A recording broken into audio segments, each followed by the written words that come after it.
Demand for skilled trades jobs in areas such as healthcare, construction, and home repair are projected to grow in the next 10 years.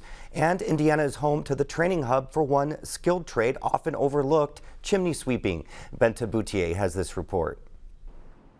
Tucked away in Plainfield is the only in-person training you can get in the U.S. to become a licensed chimney sweep.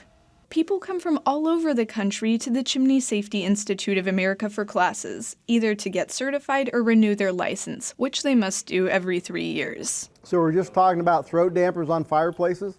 Bill Walls says chimney service demand has grown steadily in the last 6 years, especially during the pandemic, and that's reflected in their class sizes, which average around 30 people right now. There's still people going to college, we all know that. But there are people who also want to be this group who want to be entrepreneurial. And this is a great place to be able to do it.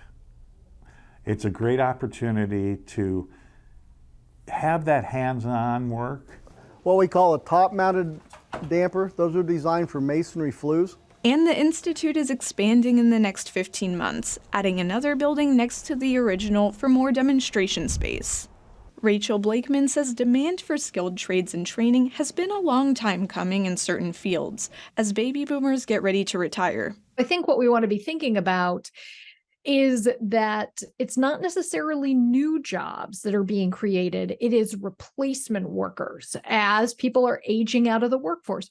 We've known this has been coming for literally decades because today's births create tomorrow's workforce in about 2 decades. State and federal governments have put an emphasis on workforce training in recent years through initiatives like the Workforce Innovation Opportunity Act in 2014, and Indiana pays tuition and fees for in-demand certificate programs through the Next Level Jobs Workforce Ready grants.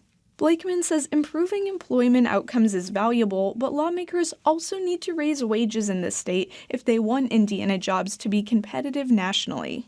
CSIA offers certification courses 6 to 8 times a year and occasionally at remote campuses if there's demand. Sean Peck attended CSIA's July course to renew his license. He's been in the industry for 25 years and runs a business in Colorado.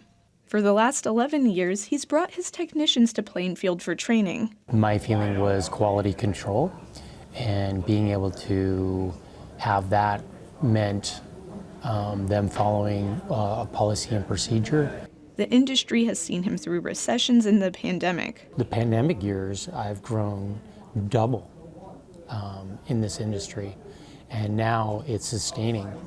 It's not diminished. Classes and training at CSIA for certification cost around $2,300 for a student. That goes down, though, if a company sends more than one person. After a few hours going over types of chimneys and issues, the group moves outside, where one of their instructors, Russ Dimmitt, demonstrates a chimney fire. We got a little fire up there. Sometimes it's more dramatic than that. It's meant to show students the danger this type of fire poses to a home and the effects of thermal shock in ceramic flue lining systems. You can just ignite it from a really hot fire sometimes, and once it starts burning, it just goes wild. You can get temperatures up to 2,100 degrees, and chimneys are not designed for that type of an application, that kind of heat. So the masonry will get hot and conduct the heat out. Dimmitt says the role of a chimney sweep is twofold: educating customers about chimney safety along with service and repairs. He says inspections are the most important service they teach in the certification course. Behind him is a chimney designed with more than 100 defects. That's part of the class, is they'll come out and actually do an inspection of this chimney and see what they find. And it's a great opportunity for them to actually experience it. It's not just classroom. They get to look at it, see it. For Indiana News Desk, I'm Benta Boutier. Heating equipment such as chimneys and space heaters are the leading cause of fires in U.S. homes. The number has fallen in the last 20 years from more than 70,000 in 2003 to approximately 42,000 in 2020. That's according to the National Fire Protection Association.